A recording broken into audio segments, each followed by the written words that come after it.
Hello everyone, welcome to the Kevin Lee Show. Thank you for coming on. This is an 8-part series that I will be releasing every week on Monday at 5 p.m. Australian Eastern Standard Time. The preface for this interview is based around a primary question that I learned from Tony Robbins attending his business mastery event in Amsterdam. And it is based around, if your core business was completely disrupted tomorrow, what would you do? How would you pivot or innovate? And during this time of the recording, we're going through the COVID pandemic.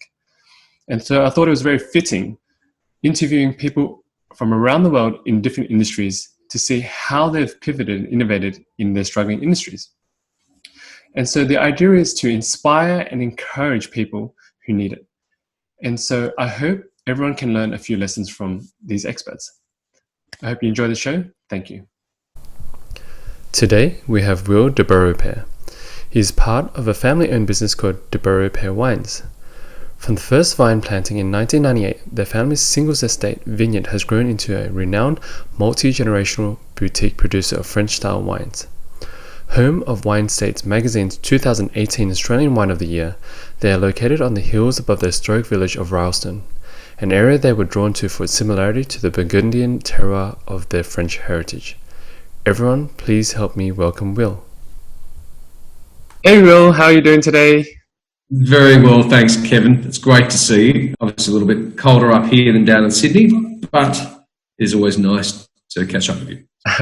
Thank you so much for coming on. I know you're a busy man and you just got back into Rylstone. I really do appreciate the time you've taken out for this.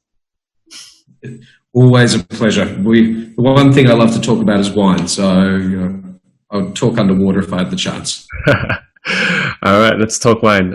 Beaurepaire is a family-owned business established in the 90s by your parents. Was it a natural love and progression for you, William, to join the business and take over responsibility for wine production?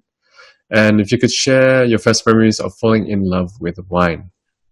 Look, for me to work in the wine industry was definitely an area that I've been doing a lot of for the last 20 years, and for a lot of the bigger companies out there in particular, what was South Corp, now called Treasury, and McWilliams, and some work with Miranda.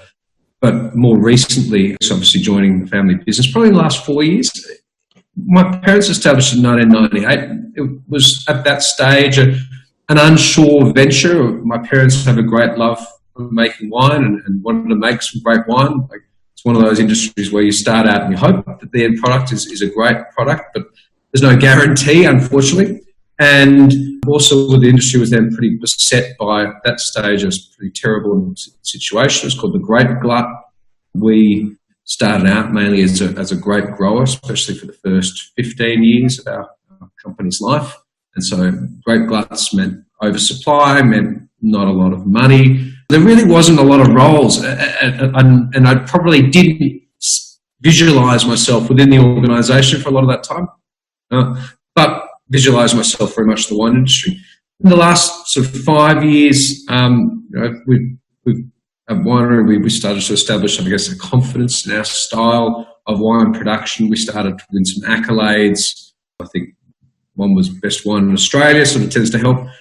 There's definitely become a company that's expanded, and we've started now getting into a scale where there was the opportunity for not just me to join, but my sister Amanda as well. So though I may be responsible for wine and wine production and also the sales of that wine, she's very much responsible for the retail side of the business, so wine clubs, cellar doors, back-end operations. And over time, I'll also take over the vineyard. But as my father sort of says, he plans or intends to die out there in the vines and just to be left there. So we've hopefully got many, many, many years to go before either of us take over. But from a natural progression, this was, I guess it's a dream to be able to work in the wine industry for all its stresses and horrors. And it's not an easy industry. We'll talk about that, I guess, a little bit later. But it's an industry which you can also love. So I guess it's like the great romances. There's high points and there's low points. And without either, you don't appreciate the other. So first memories of wine, obviously a family being Burgundian originally, and my father's family and various people around. It's always been a consumption of wine in the family and an appreciation of it. I've always seen it being consumed at the tables. But like anyone who's younger, wine can be fairly acidic. It's almost sour for a first drinker. So, it takes a while for your palate to really get to that appreciation level for wine.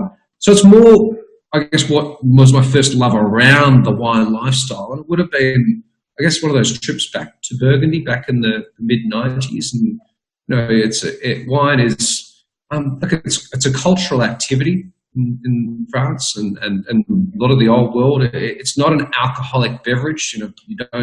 People don't head out to just knock over 3 bottles of wine. It's associated with sense of place and the food that you're having while you're there and the friends that you're with, and it's much more involved. And I think seeing it in that environment, walking through vineyards that have been planted over 1,000, the vines have been replaced and changed over the years, but the actual vineyard locations over thousands of years, and they've each got stories to tell. And I'll get to it as well.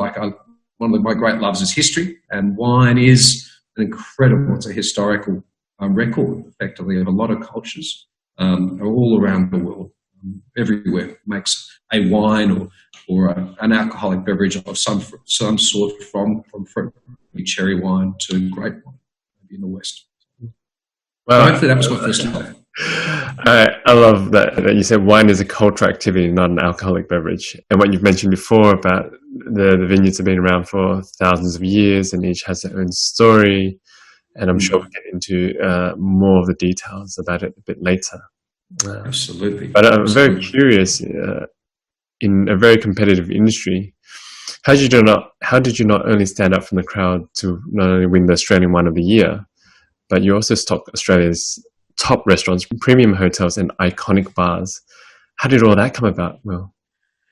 I'd love to say it was easy. The reality of wine is in Australia alone, there's 2,500 wineries. It's probably over 10,000 actual wines in Australia alone. You've add in umpteen multiples of that for the rest of the world. It's a saturated industry. I think the biggest brand in the world of wine is called Ernst & Julio Gallo. It's an American company, and it is about 0.5% of the world's wine. So there are ways, and there are many different pathways to success in the wine industry. Ours was very much a focus on terroir, on that sense of place. So, and I guess what we've tried to do, and I'll go into a little bit, is capture that sense of place and be truthful to what it's telling us. Not trying to create wine that is trying to please people. It's got to be made to a high quality, but you've got to be unique. And 2,500 wineries, if you're trying to mimic something that's already out there, it's very hard. And you're going to end up competing on price, which is the death knell in our industry. We've got a very consolidated retail space. Not only we've got huge fragmentation at the supply side, at the retail side, the bottle shop side, it's all owned by Coles and Woolworths. And if you've ever dealt with supply to them, they're ruthless when it comes to price negotiation. And now it's even worse than that. They want to replace you with home brand. A lot of the shelves are now stocked with non-wine company brands, their own brands. They make their own wine and they make it look like a wine. So yeah, so why we did it was in Australia, the history of winemaking in Australia was English, so Italian and German. Effectively, that's the three, I guess, main foundation stones. The English being the first here, they have an affinity with wine production, and Bordeaux in particular. They were one of the main markets for a long time for French wine. It was one of the main sources of government tax income was on the wine industry. So they've always loved it, but let's be honest, they weren't vignerons themselves as much. So they planted vines here in Australia where they owned land. And you had people like Busby and Hunt Valley and various other, here's the first. And they may not have been the most appropriate locations for those varieties that they're placing. They didn't really look around and go, this valley reminds me of the Rhone Valley. It was, I own this land, I'm going to plant some grapes, it was on, make some wine. So that was one approach. The Germans were probably the more focused on a sense of place. They were in South Australia and they really saw some similarities to it, maybe areas in the Rhineland. It's a bit warmer, might I add, but definitely some of the soil types and some of and the Adelaide Hills in particular. They still speak German in some of the towns there. So they were, I guess, a bit closer. Italians are obviously incredible winemakers. Some of my favourite wines are Italian wine from northwest Italy in particular, Piedmont. But the Italians that came here mainly came here to grow fruit. So they came with, I guess, the desire to move to the Murrumbidgee irrigation area, planted large fruit farms and citrus and the like, and then got into viticulture. So huge scale, high irrigation ventures. Not a huge terroir interest there either. The French have never really looked at Australia, and so our family being French, France's viticulture is all about the sense of place. So if you've been there, you understand their appellation system. Or we've drunk French wine, you understand their appellation system. It's very restrictive, but it's also been developed over thousands of years of trial and error, what works best, what is the best vineyard, to the point where you can walk in Burgundy 50 metres and the quality or the price of the wine can be $10,000 versus $50. And so what they've actually built it on is they've understood that there are various characteristics that make great wine, and it's climate, it's temperature, and inland location or maritime location. It's a big one. In Australia, we just talk about temperature, and they talk about soil. And so soil being the most important in Burgundy, if you look at a map, the planting is probably 500 metres wide by 60 kilometres long. It's very specific location. So it's not just climate, it's not just temperature, because otherwise the whole valley, every valley would be covered. But instead they picked that very minor zone, and within that, it's probably 50 metres wide is probably the best in some zones. And they've discovered that that's what created the best wine. So when we went to look, we decided if we wanted to replicate that, we went out to make French quality wine. Many people regard French wine as the best in the world. Definitely Burgundian background, we probably agree. So we like to think that maybe we're even a little bit better, but we'll see. And so we went looking for that similar conditions, location, temperature, soil. It's limestone generated. And look, I won't go into the complexity of it, but effectively limestone's yogurt for the soil. It improves the microbiome of the soil in the same way that yogurt improves your stomach. And so we focused very heavily on that. My parents took a big gamble, and we found a new region, and I guess we did a Kevin Costner build it and they will come. I don't know if you've seen Field of Dreams, but we're the people who ploughed in the cornfield, so to speak, in a new region. So we've been very different the whole way through, and that's been, I guess, our starting proposition. It's not the reason for our general success, but it's given us the foundation to be successful. We make good wine. We make 16 wines, all of them in the top 10% of wine in the world. And Vivino, which is one of the few actual judgments that I actually listen to anymore, because it's drinkers rather than perceived experts making commentary on wine. And it's all due to the vineyard. So that's been the starting proposition.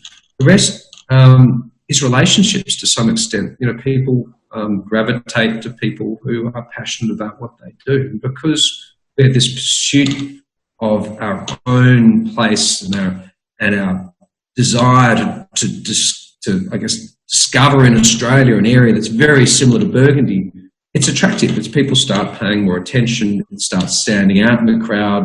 You definitely have business-wise, the unique selling proposition becomes part of what you're doing, and that's been, I think, a fair amount of our success there. Winning the awards helps, but to be honest, greatest example is Oregon, the United States. Very similar foundation story of the Lett family. They established a vineyard there, but it's very similar to Burgundy. They won second best Pinot Noir in the world to the French. But they said they didn't become really successful until the French actually planted vineyards right next door to them. So winning the awards isn't everything. It was actually getting out and convincing the people who, I guess, the mavens, so if you've read The Tipping Point, the people who create the perceptions in our community of what is and is not a good product to own. So the sommeliers in particular, if you can convince them, then they convince their people in their restaurants to eat the wine, drink the food, drink the wine, and if you can convince them, then you're on the way. And then it's a compounding game. If you think of every sommelier talks to passionately about your product to 50 people a night, hopefully 50 people a night, maybe 50 people a week, because he's talking about other products. But that then gets enough for them to then come up and see the cellar door and then taste more of the wine and go, wow, and then they go to another restaurant, they start talking, other sommeliers get into it. And that's been sort of our position. It's been very much a personal sales approach. So we've gone from there and we've leveraged up with similar relationships we've had into the hotel sector. We've been really lucky. We're one of the only boutiques, there's 2 boutiques allowed to sell to Accor hotels, so your Sofotels and your Novotels, your Pullmans, your Peppers, your Mantras. We're also Intercontinental approved. So that's been driven by some really strong personal relationships. So I guess be different, focus on quality, really important, and then focus on building the relationships. And that's been a launch pad, I guess. Still got a long way to go, might I add. Thank you for sharing, Will. From knowing you and the relationship we have, I know how personable you are. You're a great person to chat to. You're a wealth of knowledge, and you're also passionate about what you do. And now to hear the underlying story of the foundation that you've built, that the whole family's built the business on, the story of Burgundy and almost replicating or finding something similar conditions in Australia, as using it as a foundation and taking that massive risk and giving it a go all the way to the journey where you guys are now, which is very impressive, to say the least. Well, crazy. I think our family makes wine in the Yarra Valley, and they all thought we were nuts, because we're effectively where we are here at Rylstone. It's near Mudgee, Orange, Bathurst, but we're a long way from anyone else. Yeah, it's not the normal story. Yeah. So definitely crazy was their view of us. So maybe you need to be crazy too to be successful. That's probably, look at Elon Musk, it's probably a good idea. So. And I've heard a few terms that you were sharing earlier, and something that I want to learn a bit more about as well. And I know that you focus on terroir-driven cultivation and winemaking, and precision viticulture and sustainability. Those words, terroir and viticulture, are quite new to me, and maybe the audience as well. If you could help explain a little bit about it and your philosophy and focus on that. Absolutely. Look, terroir, it's a French term. So I touched on it very briefly before when I was talking about the conditions we were looking for. So climate, so temperature, inland, or continental or maritime climate, soil.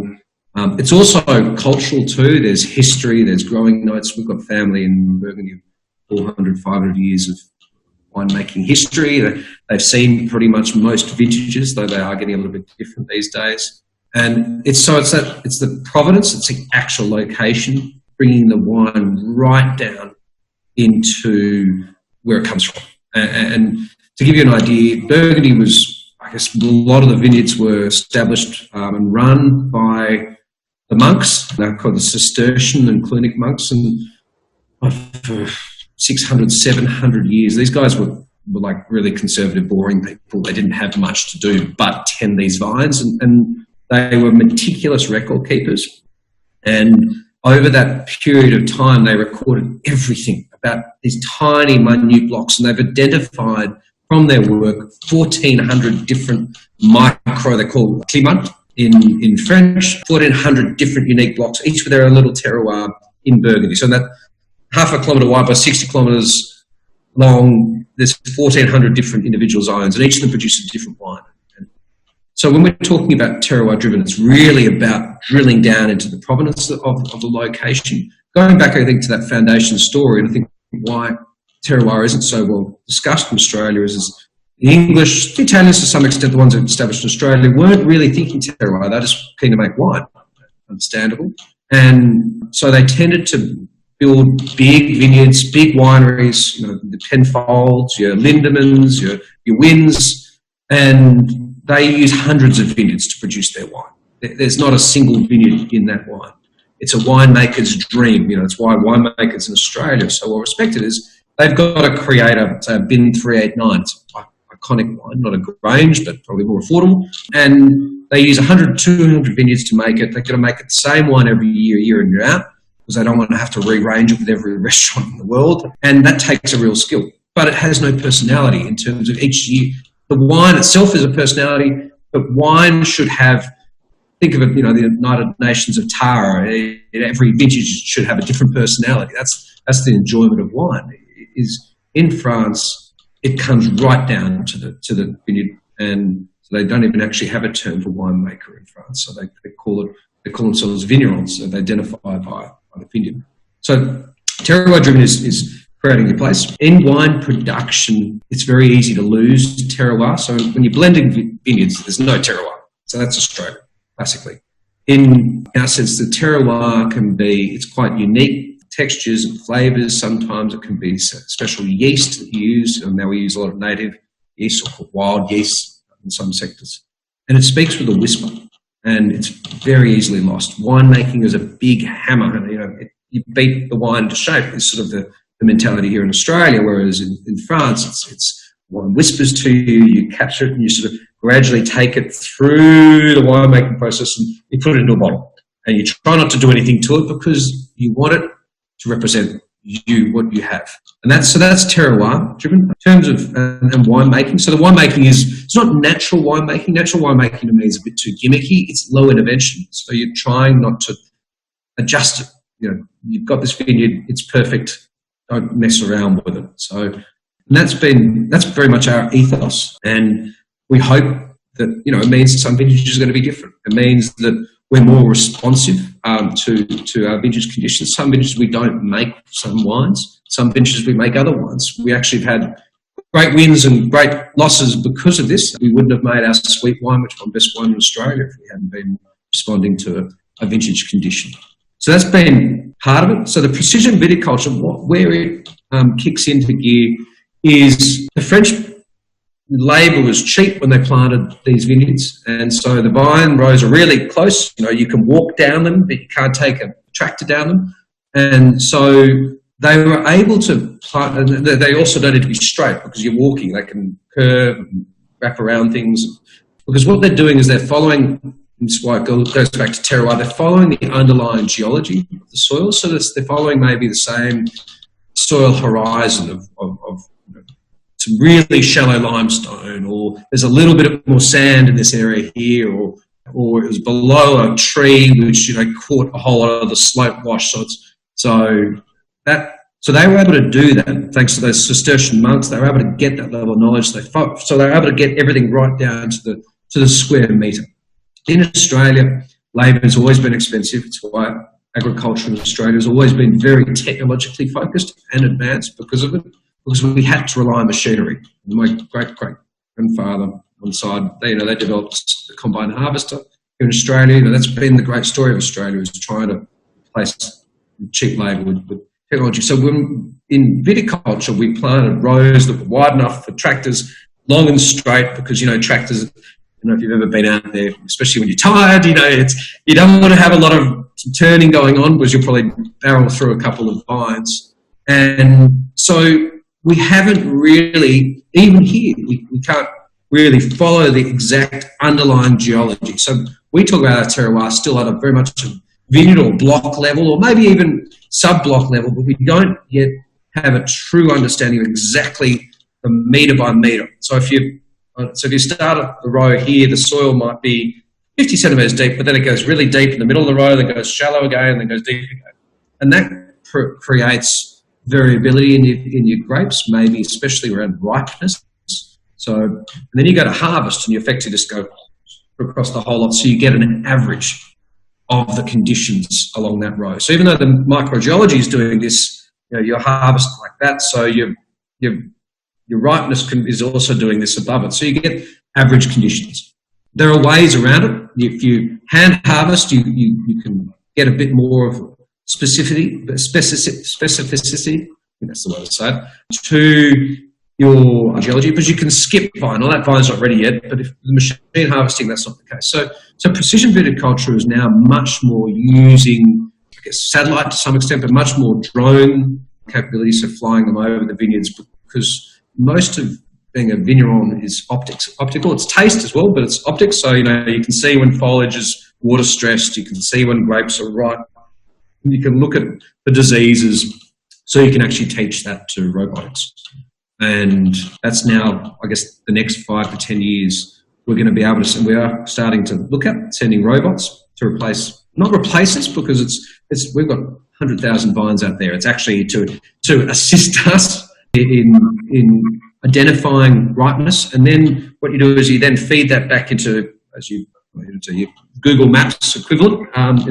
You then program that into your machinery, and so then you can actually do things. So rather than going across the whole way, you go no, yes, no, as you're going through the row, and then you can come back and do the rest maybe 3 days later. So you get that precision. So you're able to really get back to what the French do.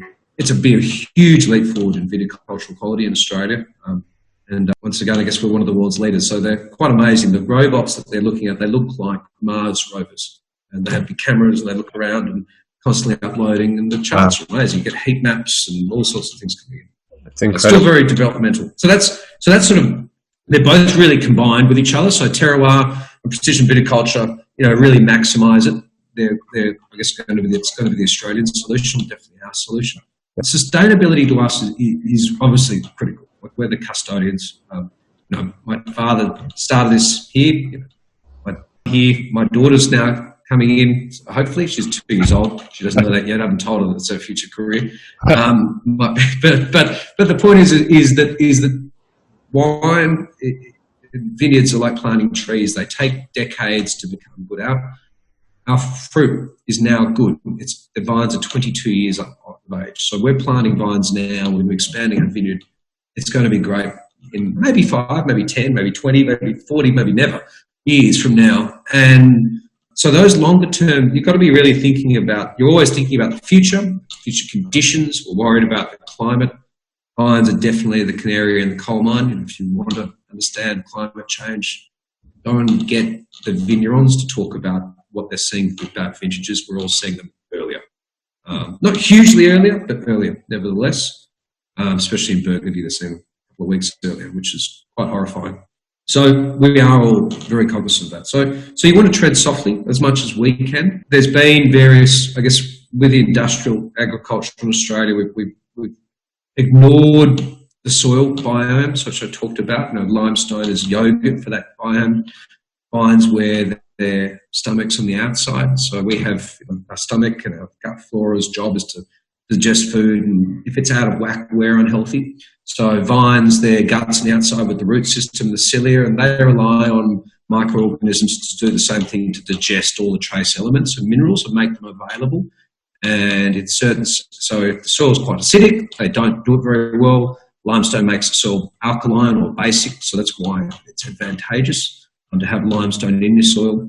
But also if you're spraying it a lot, so if you're using a lot of harsh chemical sprays to wipe out some pest up in the foliage, it can get down into the soil and wipe out your gut. It's just like antibiotics. And then, so really trying to just cut back on a lot of those things. In terms of, so you're looking at trying to reduce, I guess, power usage as well. So fuel usage. So sustainability, it's to me, organics is lovely if you've got a tiny, tiny vineyard. I think, we've got to be cognizant that Australia relies on science as much as it relies on the environment. The solutions I see out that are going to get us through scientific as much as behavioural. Yeah. And so sustainability is that perfect blend between the two. Doing the right thing and then using science to even maybe improve on the right thing too. So we're seeing that moving to renewable energy. That's science in action. Mm. So organics would be like putting someone back on a treadmill. Yeah, I just don't agree with it. So that's it. So we're a member of sustainable wine growing in Australia. Big believer in it, and we've got to do better as well. As I'm concerned. Absolutely. Wow, that was a lot to take in. Sorry, Kevin. Recapping in my head, I go, okay, wow. I love the parts that you mentioned about terroir whispers as opposed to like winemaking with hammering, and I think that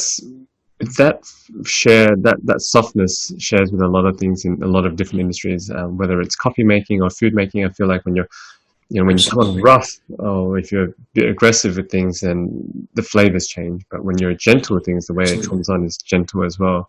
And I've been in industries that I've worked in terms of like coffee roasters, the way they apply heat and how they handle coffees from the farms to application to how you even make coffee or to how you steam milk. And just drawing on what I'm able to correlate it with, but in a very similar way, I feel like your terroir Terroir philosophy just allows it to apply that gentle touch.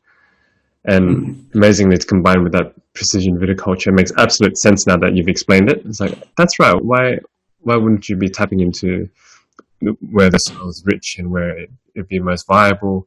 But it's not always, like you said, in Australia, labor is very expensive and they want to just plow through with tractors and just get it over and done with as quick as they can, and the most efficient kind of system for them. Yep. But with technology that's coming, like you said, these Mars robot kind of things going around and measuring heat maps and all that, that's going to be really cool. That's going to be a game changer. That looks like it. And obviously, well, that's your background as well, Kevin. So it's with engineering, and absolutely. So I'll get you out here to service, and it won't be a Formula One car, but it'll be, but it'll look cool. I'll paint it red for you. It's got to be red. It's got to be red. Maybe a horse on it somewhere. Done. Team Ferrari. Yeah. And I loved how you use the analogy of a gut biome sustainability of the vineyards. I've never heard it that way, so thank you for sharing that. My level of understanding has just increased. The thing is, wine is, a lot of this is important from, I guess, if you're making wine and if you want to appreciate how wine is made, but also wine is just to be enjoyed too. So and you don't have to have this level of knowledge to be appreciated wine. Yeah, talking about enjoying wine, let's get into some of the details of wine. And I'm fairly new to it. I mean, my mentors love it. Some of them are sommeliers, and they love pairing their food with wine. And time to time, when I go out to eat with them, I'm able to taste a bit here and there and learn with them. And they do this thing where they always swirl the alcohol at the beginning, and they watch the legs run down. Can you expand on that and what it means? True. Okay. So, the wine. It's not wine snobbery sometimes, but no, there's actually good reasons for it. Is one, you're trying to oxidize the wine a little bit. So, wine flavor and smell are they're called phenolic compounds. They're volatile. They're perfume, effectively. So, when you have perfume in a bottle, you can't open it. If you open the lid, you can smell a little bit. If you grab it, you rub it really hard, you'll smell a lot of it. And interestingly, where you put it on your body, also if you put it on the top of your head, which is a cold spot, it smell as much as maybe on the side of your neck or on your wrist, which is a warm spot in your body. So it's really about activation of the volatile compounds, the perfume, the flavour. So the swirling around is part of that process. So activating, making those compounds easier to detect and be enjoyed as well, hopefully enjoyed. So yeah, the holding okay. Well, so I got a glass. Okay, great.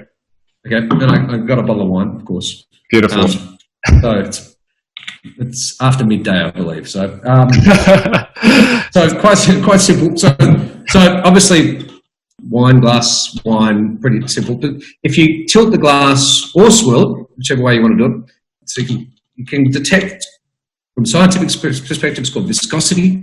But in wine, if you swirl it around, and I'll tilt it again, as I said, either way, you'll see that it leaves a ship like a residue, it takes time, or maybe not, to come down a glass. So you'll see that there's obviously a viscous solution's been left inside the glass. And the longer that starts to come down, so it starts coming down in droplets or tears or rivers, whichever way it is, tends to mean the higher the alcohol. So when you say a wine has great legs, you're saying it's normally quite strong. So maybe you are not a great legs person if you don't like really strong wine. It's probably the best way to say it. So you're more a head person. But so you can just see them just starting to come down now. So that's taking quite a while. So this wine here is 13.7%. So it's not reasonably high alcohol one. We pick for flavoured alcohol, we're not commercial one. And so it takes a long time. So you're just starting to see these little rivers coming down around the sides of the glass. So that's all. That's just, the swirling is for activation. The wine legs is for alcohol detection.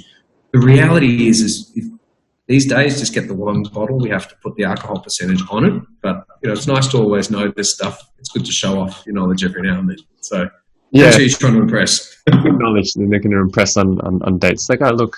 Look at this, great legs. And then you get slapped. It's like, no, I'm not looking at the other table. I'm looking at my wine glass. So, yeah.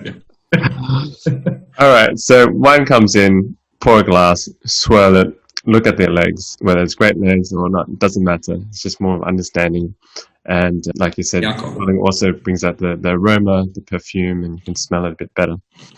Correct. And so now next is, look, I know that you're extremely passionate about this, and we're not going to do a 2-hour video, but in a nutshell, can you share how to correctly taste wine? Well, the correct way to enjoy wine or taste wine, because the tasting wine, as you've said, can get in the way of enjoyment of wine. I've noticed that sometimes. So obviously, 3 main components of wine tasting. If you're going to be do a judging or you want to learn a little bit more, sometimes there are good visual taste perception cues that can teach you a little bit more about the wine. The quality in particular is a big one to learn about. Or maybe some of the winemaking tricks. So first is just the look. So colour, intensity, check the viscosity, it's high alcohol. This is assuming that no one's giving you the wine label to read this yourself. And so that's fairly good. You can maybe sometimes tilt it up. You sometimes hold it up to a light so you can see it through. Sometimes you put it out, you tilt it and put your hand underneath it so you can get an understanding of how clear it is.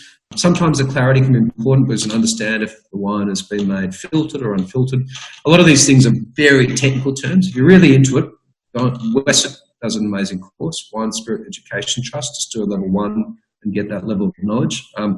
But you can still get an understanding of wines like. The next is obviously smell. So you don't have to have an incredibly long Gallic nose to do this. So it's just put your whichever nostril is working into the side of the glass, and you're starting to look for bigger smells. Don't try and think, is that a hint of rosemary and thyme I detect at the back? Focus on what's called primary smells. This is fruit smells. So yeah, great. It smells like grapes is probably not the answer here, but things like, say, Cabernet Sauvignon would be cherry or plum. So big fruit-driven flavours. So that's from the grapes, and they're your primary. So if you're trying to blind taste, it actually can give you some cues, but that's enough. It's nice to detect some of those things, maybe talk about them.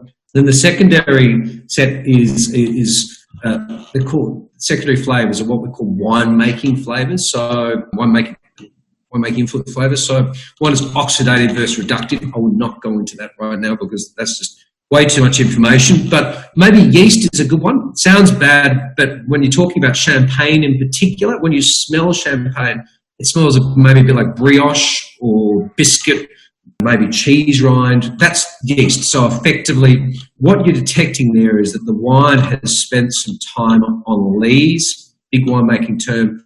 All it is lees, there's dead yeast cells, they're protein.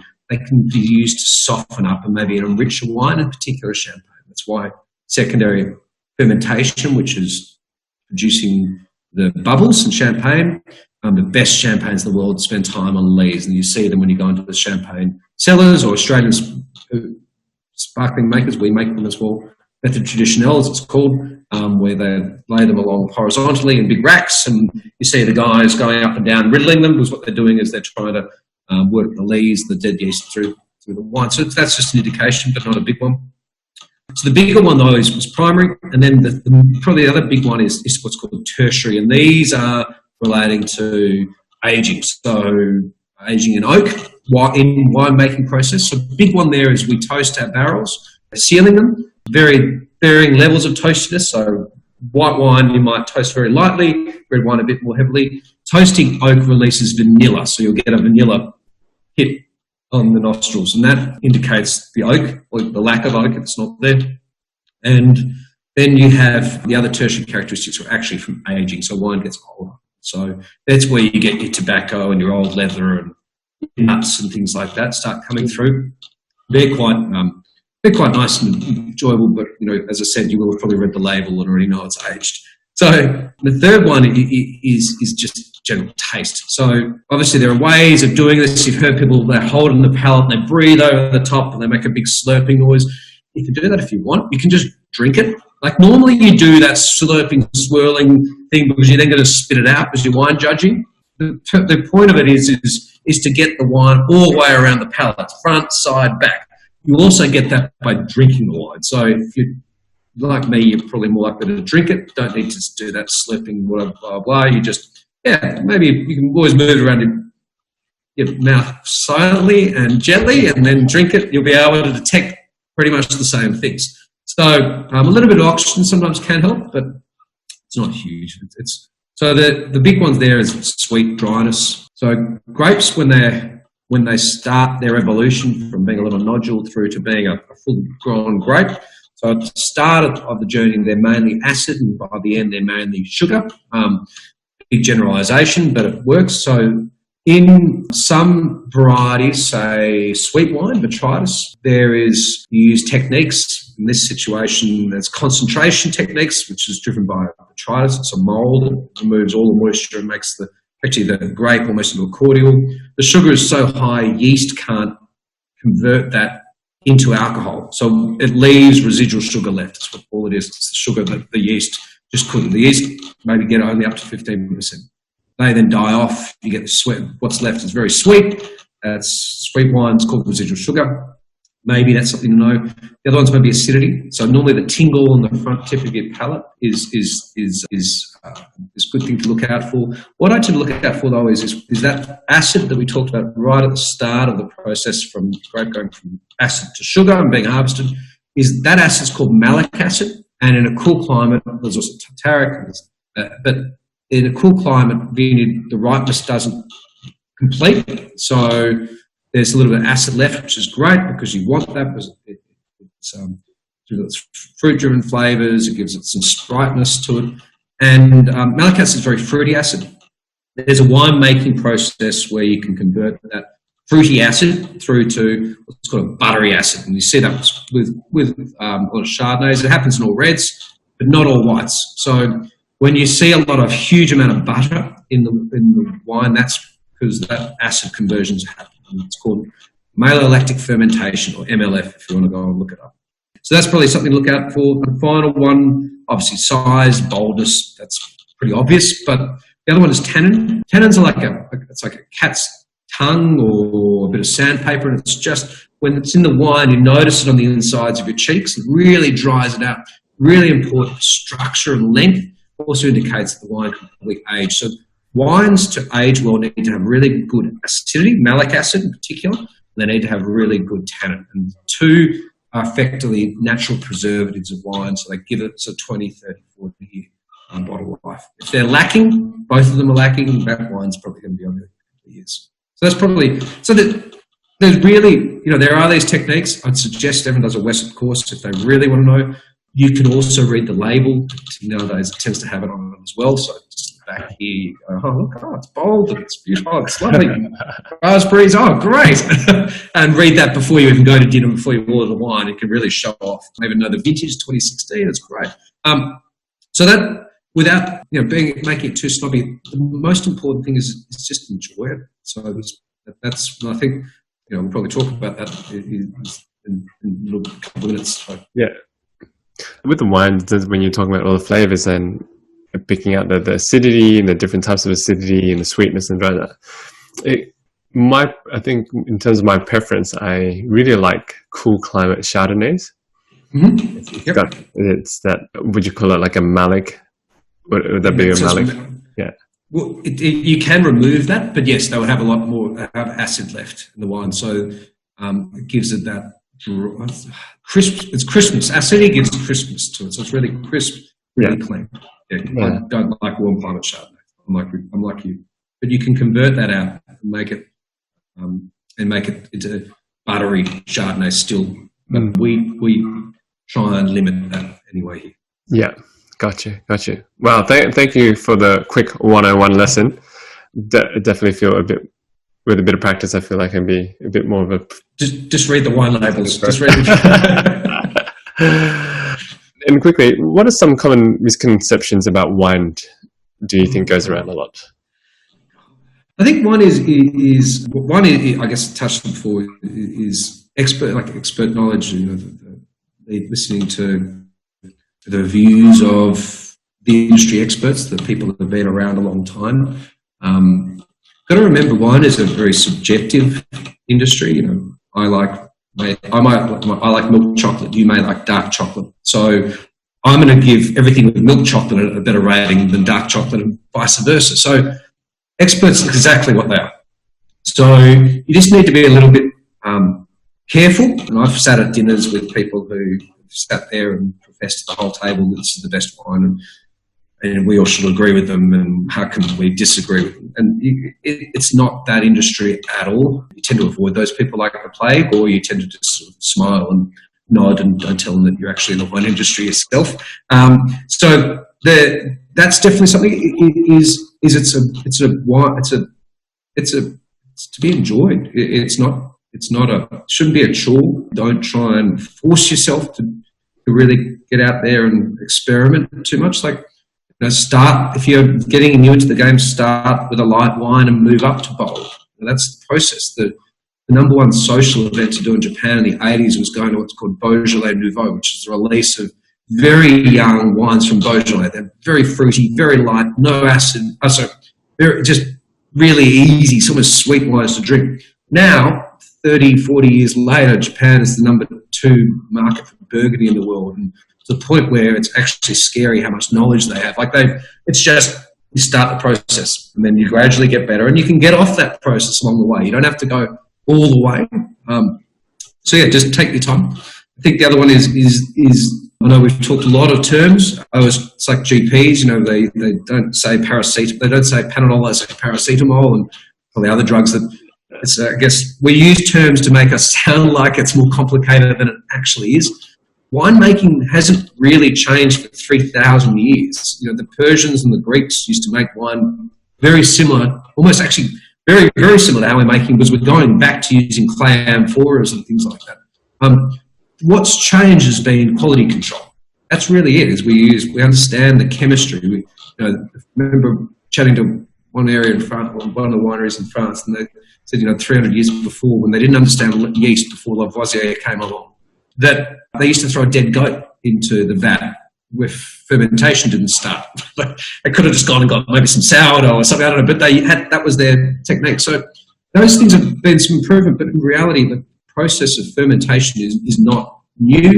It's not overly complicated. It happened by mistake in the early years. I'm more stunned with the people who took the risk to have something which was effectively rotten or sour. The other big one which I always laugh about is that it's a profitable industry. Wine is for, wine makes a lot of money. Vignerons would be great future husbands or future wives, might I add. Women are definitely in the industry. No money. Wine is a money pit. It's a big one. And how do you make $1 million? You start with 10. It's a very difficult industry. It takes a long time. So it starts really complex. It's really competitive, and unless you're able to do something different, you're going to really struggle. And I think it's going to get harder. We've got Mother Nature against us these days as well. This year's been a particularly good one with fire, drought, then we had fire, and now we've got coronavirus. That's part of our industry. So if you understand that, appreciate it, and it doesn't scare you off, then maybe the industry is for you. Coming in expecting to make lots of money and sitting on the balcony drinking wine, looking at vines is the last thing you're probably going to be doing. By the end of the day, you're normally like, I just need to go to sleep. I'm so tired. I've been up since 4 and I don't want to look at the vines. I want to look at some TV or something. I don't want to look at them. So that's probably enough. I guess it's like a classic case of perception of a business owner. Where they're going to have this great space and you're going to enjoy it. And you're like, okay, become that, and you have no time for it. Kevin, as a successful businessman yourself, it's like the misconception, you're self-employed, you must have all the spare time now. It's like, no, I actually work more. I don't shut down. I wake up at 1 a.m. stressing about something, and I get up and then go and do it and go back to bed, and then I'm finally get up and Exactly. All right, moving on to more wines. Yes. Someone who goes out to a bottle shop and is looking for a wine, is there a sweet spot in terms of cost and value of wine? Oh, wow. Look, this is a really difficult one. It's not that difficult, but if it's over $100, unless it's got a lot of age on it, you're paying for a lot of marketing. There is some provisos there. Like if you want to try a Burgundian wine, you want to have the best wine in the world, you're going to have to spend a lot of money for it. So there's a big experience premium you're paying for that. It's worth it in terms of the fact that if you love wine, but at what price does it not become worth it? And just really quickly, Will, you mentioned unless it has a lot of age in it, what is an example of a lot of age? I don't know. Look, if a wine's over 5 years of age, you're starting to see some characteristics. Those tertiary characteristics we're talking about, those tobacco, leather, nuts. Sometimes some people don't want them. If you don't like them, don't age your wine. Wine is a living organism. It changes, it matures, or if you're a human, it goes in reverse to maturity. What's that? We become childish as we get older. Yep. That's definitely true. And so from the French perspective, great. Spend a lot of money if you've got it. Burgundian wine Pinots are the best in the world, but there's just not a lot of them. The price has gone berserk. Remember, Conti, I think they sold a bottle for $100,000, which is nuts. In the rest of our world, where the rest of us live, look, $30, from 25 to 35 is a really good bottle of wine. 15 to 25 is a fine bottle of wine. Like if you're just sitting at home coughing, that's probably fine. Below that, you're starting to get, you're getting into really commercial wines. There's a lot of amendment undertaken on them, a lot of them. You might get more of a headache. There's not really a provenance, so there's not really a family behind them per se. They're normally either home brand, if they're bought from Dan Murphy's or the like. So personally, I recommend trying to get above that, but not everyone's budget's the same. Maybe drink a better wine and less of it if that's the problem. And so $15, 25, great for drinking in the home. $30. So this is retail price, so double them for restaurant price. You're getting to a really good bottle of wine. People are going to be expecting something which is actually, decent. It's boastable. Maybe it doesn't have to be a recognised label, but definitely something which is a story which is interesting. Then you get, I guess, above $50, $50 to $70 is top-notch wine. That's your wine where you're trying to ask your future father-in-law for his daughter's hand, take around a $70 bottle of wine. Don't take the $10 bottle of wine. Depends. Maybe you like Scotch, but definitely maybe take him something pretty special. That's that kind of wine. It's special occasion wine. Depends on people's budget. Everyone's budget shifts up if you've got a lot more money and shifts down if you don't. But at that level, you've got to be expecting something pretty special. And $100 is your iconic wine. So, and even there, you're starting to pay marketing. So there's a major supply-demand constraints in the best wines, because obviously if you're blending 100 vineyards or 200 vineyards together, your quality is not going to be as good as, hopefully, as a single vineyard variety. And single vineyard varieties have got maximum supply. So once that's dried up, the price starts going up. Places, I won't rattle them off, but there are quite a few around where the price is taken off. And to be frank, it's great wine, but there are a lot of other wineries that are probably producing just as good product and could be a good alternative. Great. Thanks for sharing that, Will. It's a lot more clarity, a lot more transparency in terms of looking for wine. So now look at a $30 bottle of wine over there. It's just not, I can do with a $30 bottle of wine. And if they ask for that hand, I'll make sure I'll start to reach for that $70 to $100 bottle of wine. So if you ring me up and say, well, what have you got around $70 to $100? I'll be like, Kevin. Yes, it's time, Will. It's time. It's time. Okay, got it. We touched on this topic before, and I want to go back to it. And in Australia especially, it's been quite a challenge with the climate in terms of bushfires, drought, and to top it off, COVID coming in as well. And, generally it's not a topic I like to touch on for too much. I can't go talking about this without bringing it up for a moment. Could you shed some light on how you were navigating through these rough conditions?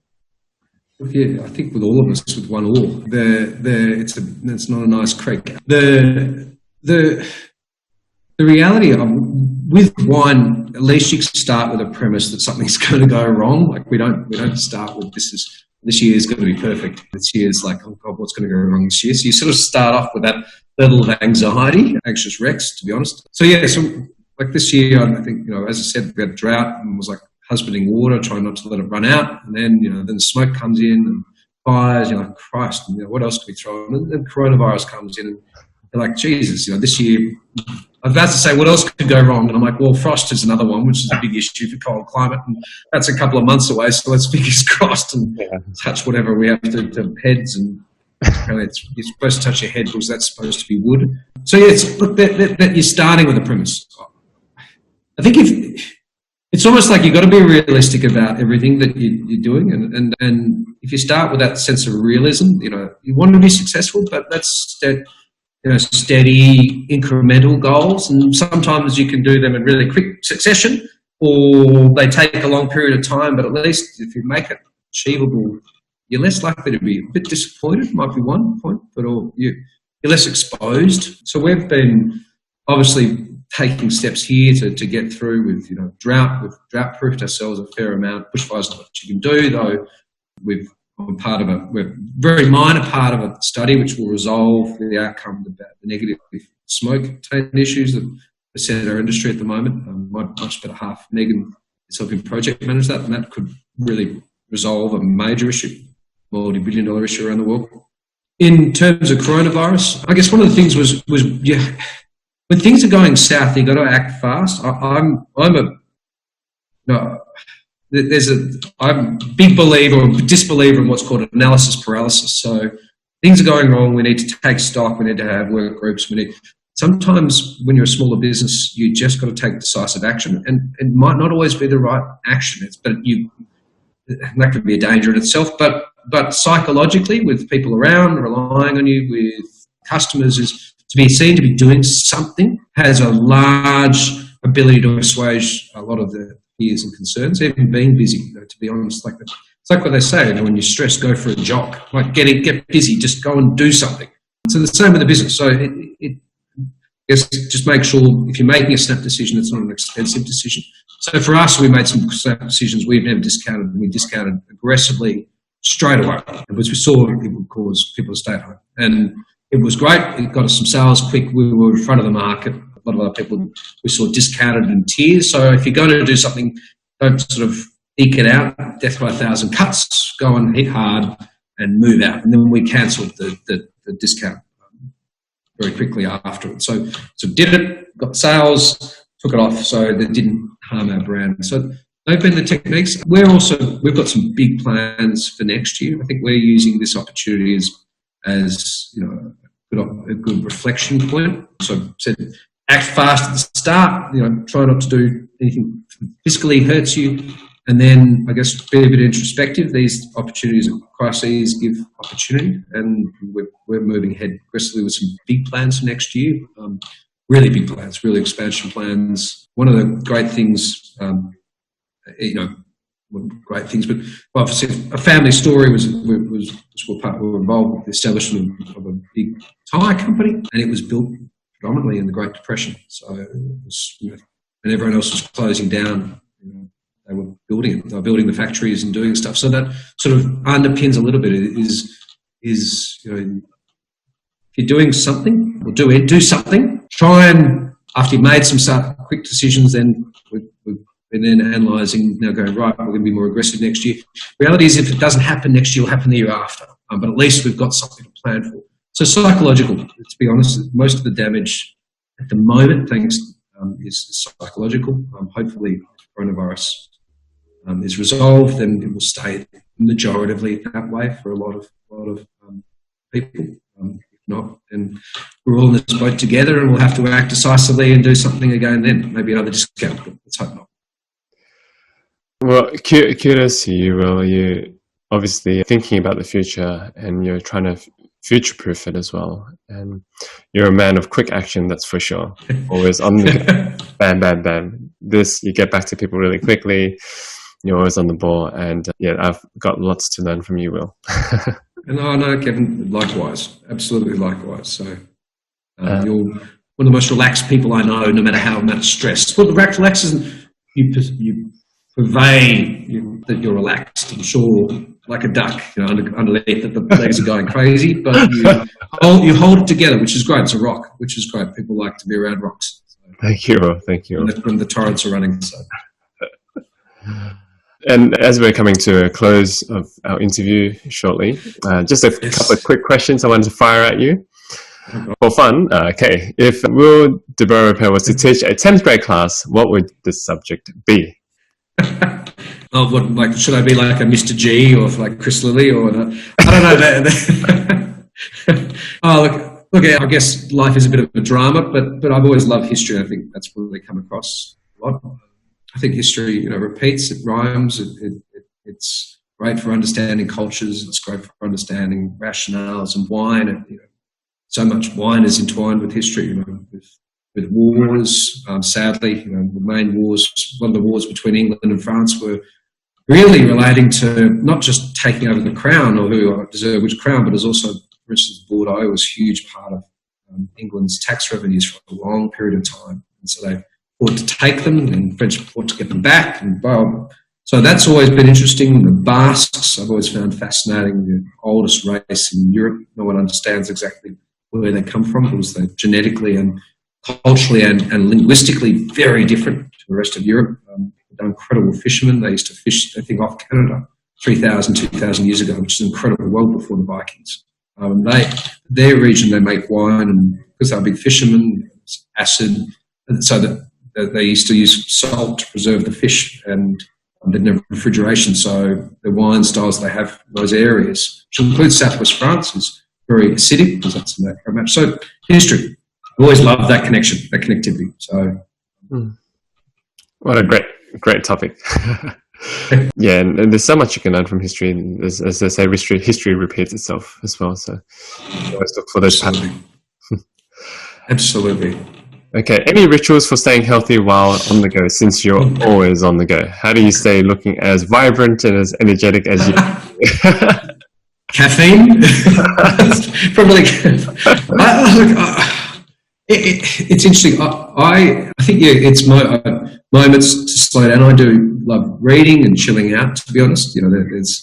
There's a level, not all extroverts are extroverted all the time. Definitely, I think it's called ambivert. You have periods of running around and there are periods of being quiet. I know you do your meditation, and I respect that. I wish I could really sit still long enough. It's probably because I've had too much caffeine.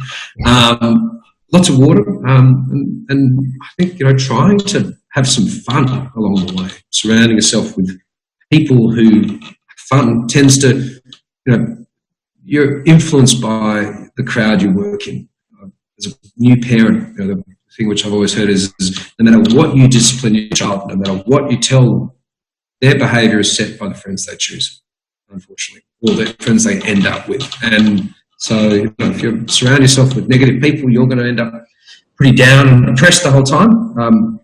It's always great to help people who are in negativity, but you've also got to look after yourself. And so find some people to have fun with, go bowling or drink some wine maybe, or doesn't matter, just go and chat with them. So that's sort of, I stay healthy probably because I laugh a lot. Joy, that's a big one. Joy. Marie Kondo, does it bring joy into my life? What are some of your favourite movies, documentaries, or books? Ooh, jeez. Okay, so movies, Finding Neverland. I always loved, it's like a Dead Poet Society, Finding Neverland. The movie's got to move you, so to speak. But Finding Neverland I always loved was the story of John Barry, who wrote Peter Pan, and it was written as an adult play, not as a children's book.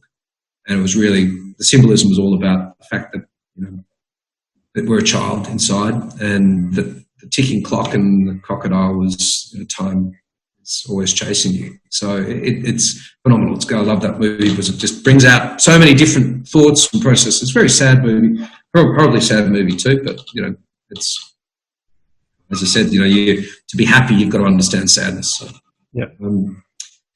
I don't know, documentaries, interesting. Netflix recently.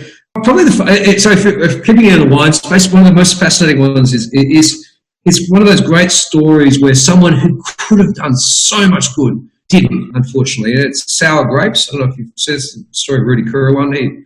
He effectively defrauded wine collectors of about $40 million.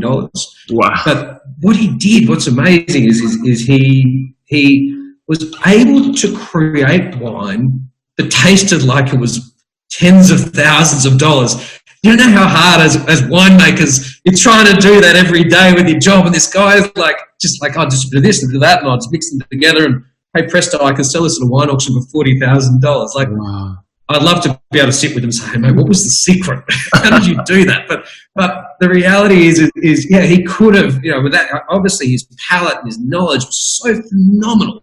He could have, and he probably will. He's apparently being released from jail later this year. He probably will be poached by a big winery and say, right, now turn that force for good. It's a bit like, Catch Me If You Can. Remember, at the end, it's like, yeah, your job is now to get the frauds. I hope that he's probably more constructive, and a big winery out there says, hey, I want you to make a $10,000 bottle of wine for us to sell it for $50 or $70 to Kevin. So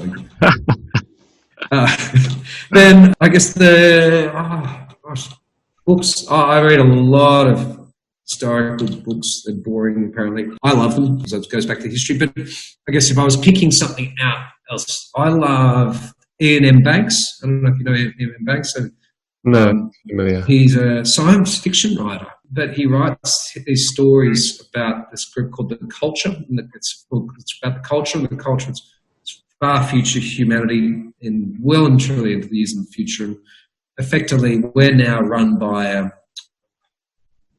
robot, AI, and it's not dystopian there, it's utopian. And the AI has realised that, it has no harm principles, and effectively its job is just to make everything perfect for humanity and to explore the universe. And these incredible AI minds around, and they've all got personalities, they're all quirky and individualistic. And, it's just, I think these days where you watch Terminator and Skynet, and, we're all going to end and die, it was sort of quite nice to sort of read something which is, well, maybe in 20,000 years from now, I can live as long as I want. And these great robots will create anything that I want, and I can travel anywhere I want. Life is pretty good. So it's beyond scarcity. I think that's the reality. And I think that's the future we all hope for. Yeah. So that's probably, if I was to recommend, definitely read them. They're phenomenal. Unfortunately, the guy passed away. Next, advice for your 30-year-old self, Will. Oh God, I'm not 30 yet. So for my future self. Advice for your 30-year-old future self, Will. So yeah, true. It's like very Back to the Future here. I don't know. As I said before, it's positive relationships. I think that's the most important. So sadly, as I said, there's a lot of damaged people around, and there's definitely a saviour complex in all of us, and we love to, and you should try. I think there's definitely a necessity for charity. I've always been very positive on importance of charity, but around yourself, you've got to start to make sure you're looked after. You can't help other people unless you're all in a good spot. Yeah. Sometimes though, if damaged people can do uplifting together, and you see that with a lot of the therapy groups and things like that too, but it's in a controlled environment where it doesn't become destructive. So definitely focus on positive relationships. So out with the bad, in with the good. I guess more time and self-development. I think especially we're told as we're getting older, when we're teenagers, we're going to be multi-millionaires, and then we hit our mid-20s and we aren't there yet. And that sense of pressure that I've got to work harder and I've got to do this, and I've got to do more of this, and just drives you forward. Next thing you know, you're 70 or something, is just a little bit more enjoying the simple pleasures. And live less time worrying about the future and career stress. It tends to work out, but it also tends to work out in nothing like you envisaged. And that's where if you've got this big, bold plan and that's all you're targeting, fortunately, my experience is that you very rarely hit that target. But God, you go on an amazing journey wherever you actually end up going if you spend the time to enjoy it. So that would be the advice. Yeah. Wow. Some sage words there, Will. Looking like the herb or the spice. And finally, if you could only send one single line of SMS text to yourself 5 years ago, what would it be? Drink more good wine. Drink more good wine. I love it. Oh, well, this has been such an amazing conversation. You were insightful. I've learned so much. I'm sure the audience will learn so much as well. Thanks, I'm grateful and thankful that you imparted this with us. And I hope to collaborate and learn more and value. I really do value our relationship as well. Thank you, Will. Mate, I value our friendship too, mate. You're a great person. I enjoy it. And this has been an absolute pleasure. So thank you for getting me on. I look forward to hopefully not looking too bad. I've definitely got a face for radio, so at the moment. Also, before you head off, where can people reach or learn more about you and the Beaurepaire, please? Correct. So the Beaurepaire wines, obviously, we've got a reasonably good online presence. Wine is an experiential product, so you can read only so much before you actually have to drink it. We are located at Rylstone, which is near Mudgee and Orange, so it's 3 hours from Sydney. Beautiful area of the world. It's done like old stone buildings. This building here was built by convicts in the 1840s. And lots of food now through a foodie culture. There's a big arts community up here too, so come up, see us. Great restaurants and bars, keep an eye out. So we're also pretty lucky. We've had some big support by some big brands out there too, so you're going to see us around. But, you know, come out, enjoy the surrounding Rylstone. The town of Rylstone itself is magical. So we've got the sort of blossoming community down there, and beautiful pub and some beautiful shops and some beautiful restaurants, and it's only going to get better in the next 10 years. So these days, with remote work, bring your laptop out, tell your boss you'll be working from home, in inverted commas, and we can hook you into the Wi-Fi network out to sell it all on. All right, well, I'm going to have to tell the staff that I'm going to be working from home and take my laptop and travel out to Rylstone, visit you, enjoy the wines and some amazing food out there. I can't wait. Me too, mate. Like your place, I look forward to hosting you here. So thank you. Again, thank you so much, Will. I appreciate it. Let's speak to you soon. Take care, my friend. Thanks, Kevin. Pleasure. Thanks for tuning in, everyone. I hope you enjoyed the show. All the links to the show notes will be available at kevinleesocial.com, spelled Kevinly. Conversely, if you have any interviews that you'd love to recommend, please send it over to kevinleesocial@gmail.com. I'd love to connect. Thank you. Until the next episode.